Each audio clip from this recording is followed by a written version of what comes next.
Hi, I'm Karen. I'm originally from upstate New York. And I'm Jen, hailing from Arkansas. Together, we decided as old spinster ladies to pool our resources and move to northern Maine on the Canadian border. Join us on our single, child-free adventures while we navigate our new life with our two furry feline overlords. Welcome back, everyone. I'm back again with Karen. I do apologize for this video being a little late. We had some technical difficulties, as in one of our mics decided it wanted to run away and hide. Yeah, we're not really sure if it was taken by one of the cats, Life with Cats, or it just walked off on its own. Yeah, I don't know what happened to it, but we're here. We are hopefully coming in well, using an old microphone, so we'll see how this works. But today we wanted to go deeper into why we are still single after all this time and child-free. I know I was separated with my husband back in 2011, Yeah. and you separated from yours. Oh my goodness, probably 2007, 2009, something like that. Yeah, so we're quite a few years now that we've both decided to be single women. So after I was divorced from my husband and we had separated, I had tried the dating scene. I had gone on a few dates, didn't find the best fit for myself, decided to take a break, and then started to try to date again.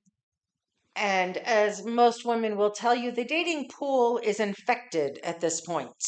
Yeah, there's definitely a cancer there somewhere.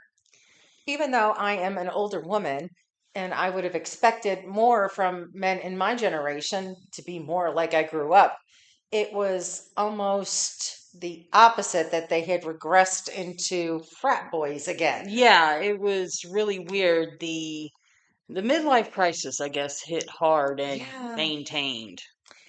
So instead of going on that adventure and with the, let's see, the ghosting, the no-shows, the clingy, the, dick pics within 5 seconds. Oh my God, yes. Etc. And include any cliche you would like to at this point. I think I ran across them all. Yeah. I decided for my mental health to stay single. And I'm sorry, I got batteries. We're good with that. I have no problem otherwise. I can go where I want to go where I want to go, do what I want to do, have the bed to myself. And I hire someone to mow my lawn. I'm happy. Yeah, and we also hire someone to plow the driveway. So again, those really weird talking points, sometimes you can throw money at a problem and it's perfectly fine. And let's be honest, paying the guy to plow my driveway and mow my lawn is cheaper than feeding a human. By a long shot. But yeah, so I separated from my husband. Of course, I got back into the dating scene. That's how I met Karen. One of my ex-boyfriends we were family. No, we were friends, but as couples. So couples were friends with couples. And he was a good guy, don't get me wrong. We just didn't want the same things. But again, it's the manipulation, the games, the telling me you want something, then nope, sorry, didn't want that. But I'm a very straightforward person. It's tell me what you want. Don't be wishy-washy. Make a freaking decision. I honestly don't care what the decision is. Just make one.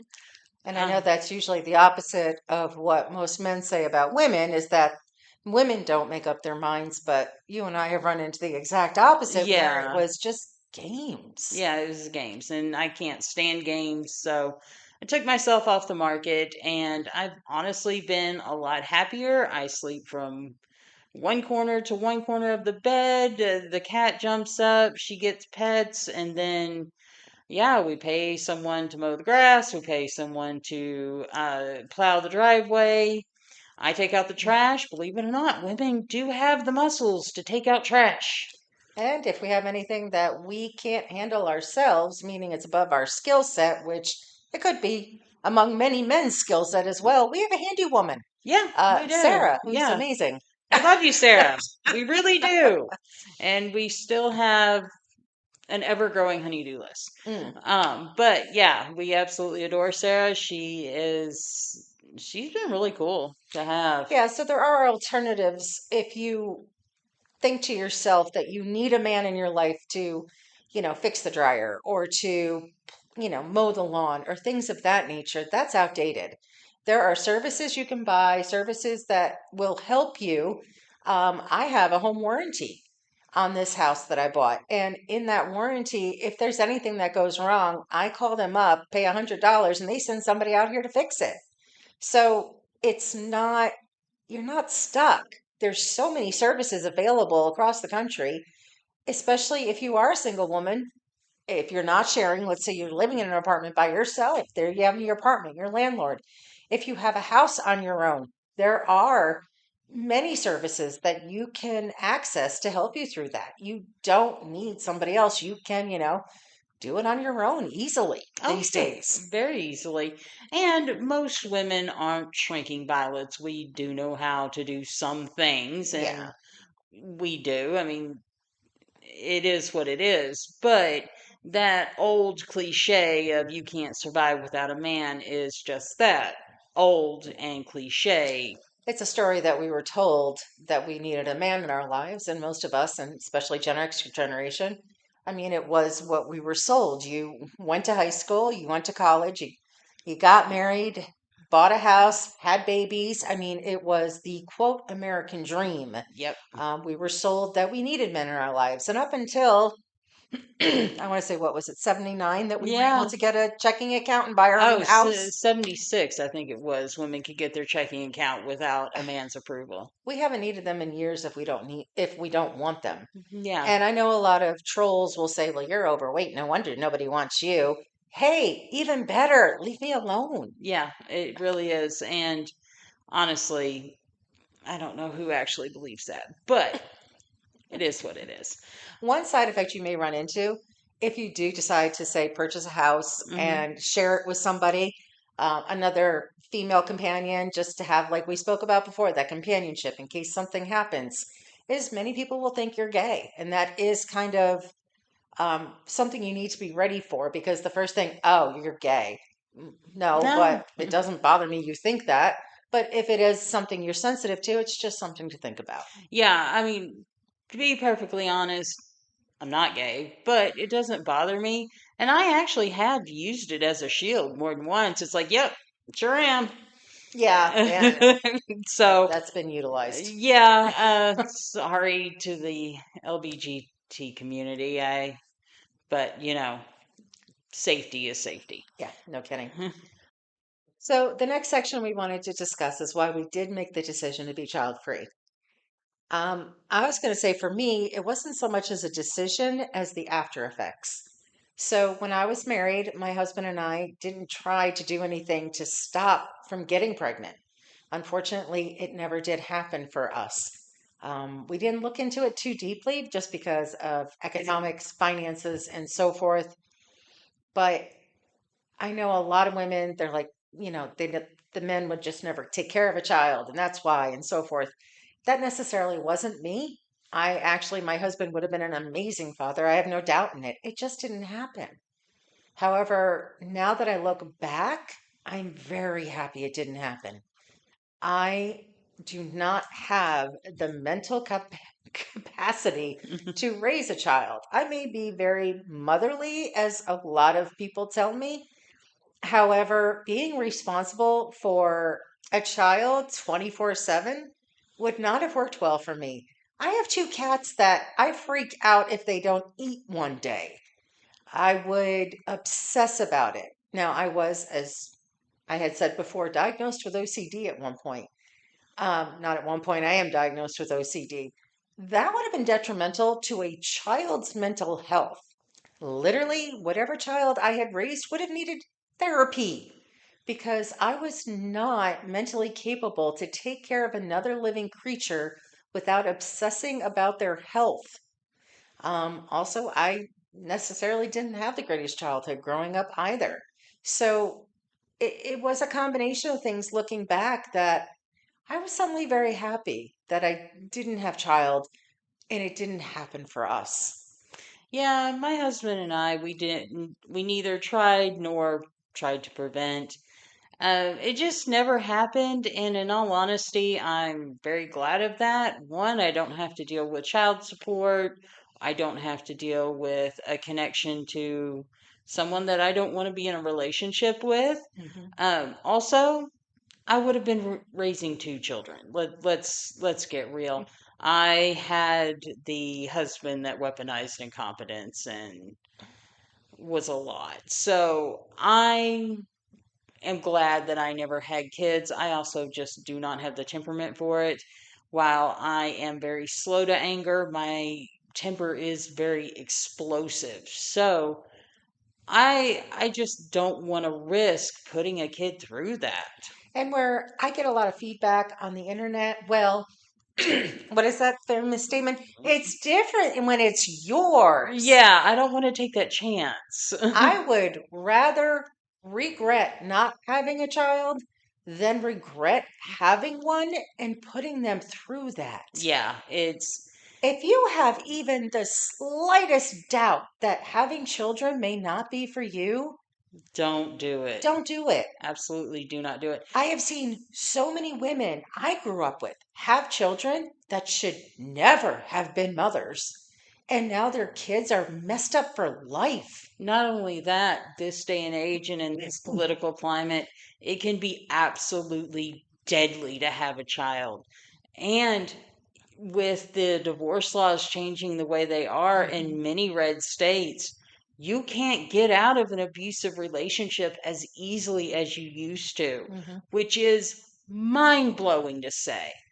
But yeah, if you want a child because you've always wanted a child, you have that motherly yearning, then go for it. It can be a Yeah. wonderful blessing. But if you have any shadow of a doubt, Mhm. remember this can be deadly. It's also life, right? You think you have a child, it's 18 years, end of story. It's No, not, it's the rest of your life. And you also have to consider that maybe the child you have is not going to be perfect. Not every child is a bouncing baby, healthy, happy child. You could have a child that is going to be permanently disabled, and you will have to take care of that child the rest of your life. Do you have that capability? Do you have that patience to know that the child that you give birth to may not be able to speak, may never be able to say, I love you? These are things you have to consider when thinking about having children. It's not all, oh, my husband would be a great dad, or he'd right. be a great mom, and he'd go to T-ball, or she'd go to ballet, or any of those situations. They may never happen. Yeah. So people do call us selfish for never having kids. Hmm. I think it's quite the opposite. I think it is extremely selfish to have children for the wrong reason. So that's my opinion. Take it with a grain of salt. But if anyone ever calls you selfish for not having a kid, not being ready for a kid, that is the absolute least selfish thing that you could be. And don't get me wrong, I do love children. It's not for me. I can't, I would not be able to raise one right now in my life, but I have friends. I have, a friend of mine just gave birth within the last couple of months. Mhm. She is an amazing mother. She has two children, and her first one is disabled, and she still loves him and cares for him, and she has the patience of Job. Holy cow. Brooklyn, I love you, girl. Yeah. But and she was meant to be a mother, and she's an amazing mother.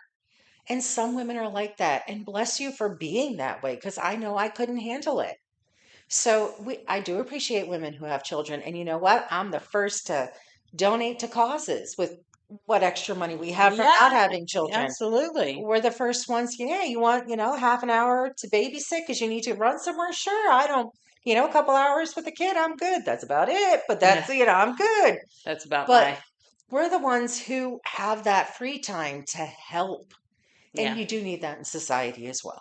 Yeah, absolutely. Absolutely. So when it comes to being single, when you are I like to say becoming vintage. We're not becoming old, we just get vintage because trust me, no one can afford us. But Vintage? I feel like some purse in a freaking thrift shop. yes, I am Hermes all the way.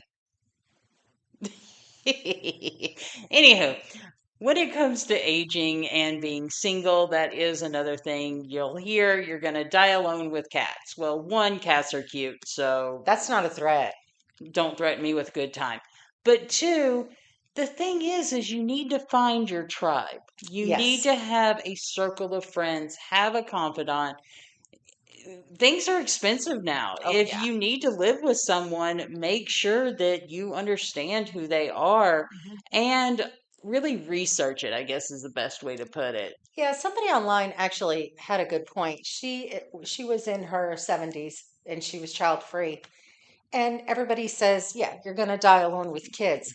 Well, she does have a circle of friends, and one of her friends was very sick, was dying, cancer, the whole nine. Her and her friends were there for her, took care of her, were the ones who bathed her, read to Right. her, held her hand, were there all the time.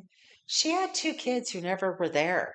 Yeah. I mean, No, but when she passed away, her friends were there for her, not her children. And that is what's going to happen 9 times out of 10 because your kids will have their own lives, their yeah, own families. Maybe they'll be in a different city, in a different town. a different country. Yeah, it's not, and my ex-brother-in-law was a nurse.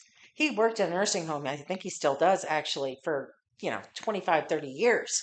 And he said the amount of people in a nursing home that never have people visit them, never have anybody show up to say hi, anything is staggering. Yeah, so definitely you need to have a found family, a Mhm, circle of friends, confidants. Karen's got a bum knee. She mhm. leans on me to help her out, which is perfectly fine. But when my back decides it's gonna do its thing, Then I try to step up and help her as well. right. So find your tribe, find your found family, because trust me, they are gonna be there faster than any kid could be. Mhm. In that regards, we do have something on our website that might help you find somebody to have that companionship with. When you choose to live with someone, there are a lot of choices to be made, a lot of quirks. I mean, we've all heard don't room with a friend, Mm-hmm. you're going to end up hating them, all the things. Not necessarily, but there are steps you need to take to make sure you don't end up in that regards. Yeah, we've actually built it is a 50 question survey. It's basically a stress test. Now, as we said in the last video, it is not that big of a deal if you disagree on the small stuff. Mhm. You really need to make sure that you align on the large things. And this will really help you game out and figure out if living with the person that you are thinking about moving in with is a good idea or not. You can find it on maincatladies.com, and I'll leave a link in the description and a pinned comment. I mean, there are things when you move in with someone that is a learning curve. I mean, you each might have different, and I know this sounds stupid, each different ways of putting silverware in the drawer or not being able to load a dishwasher because she doesn't know what Tetris is. Things of that nature you have to learn and get along with. Or have a gauntlet, a cookie jar just hanging out in my backdrop when on my cooking videos. I That's a see nothing thing. wrong with that. But those are quirks. Yeah, yes, there's going to be quirks. There's going to be things you need to work together on. There is going to be a give and take. If you are not a fan of compromise, I would not No. suggest living with somebody else. No, it is another human being with another personality. As long as you do align, though, on the big things, the details can be ironed out. And especially in today's political climate, you don't want a strong a strong right wing person moving in with a strong left wing person. Where that seems you're like, oh, we've always been friends. It's not a problem. Let me tell you, the first time you're sitting in the living room and they're watching something on television and they're all of a sudden going off about how good this person is or this system, this law, this rule, and you completely disagree with them, it's gonna get to you. It is gonna Yeah. get under your skin if you hear it day after day after day. Yeah, that's one thing in this climate you definitely need to align, at least politically. Karen and I do Mhm. align politically, at least on the large things. There are some smaller details that we don't agree on, and Mhm. that's where the agree to disagree comes in. Yeah. Because on the broad strokes, yes, we are in alignment. That same sort of value, that basic set of values. It works, but you are going to have to live with this person, share a house with them, and do things together to a certain extent. I mean, yes, we basically have cut the house in two for Yeah. where we stay most of the time, but we still have to grocery shop and make Mhm. grocery lists together and pay the bills. And there is going to be some crossover regardless of how hard you try there not to be. So you really do need to get along with that person. Yeah, absolutely. I mean, but we have been doing this for so long, Mhm. you kind of know where the buttons are that you don't really want to push because you don't want to deal with it. You do know each other's likes and dislikes to a certain extent. So that type of relationship, it's a very close friendship. All right. Well, I do appreciate everyone tuning in. I Oh, come on. It's like 1980. Come on. Dee, dee, dee, dee, dee. What was it? How many, how long it took before you recognized it was how many kids you were going to have? or something like that. I don't Even when we were freaking kids, they know. were telling us to have babies. Anyway, we appreciate everyone tuning in. We do apologize for getting this video to you late. We do absolutely hope that you like and subscribe if you want to see future videos. We usually post every Sunday and Wednesday. Sundays are this chaos, and Wednesdays are my normal cooking videos. So I hope you guys have a wonderful rest of your week. And remember, Agree to disagree. bye. Hi, we have a cat that just jumped up. Yeah, Hello. I don't know if you can see him or not. Hi, hot guy. Oh, those are big eyes. What are we doing?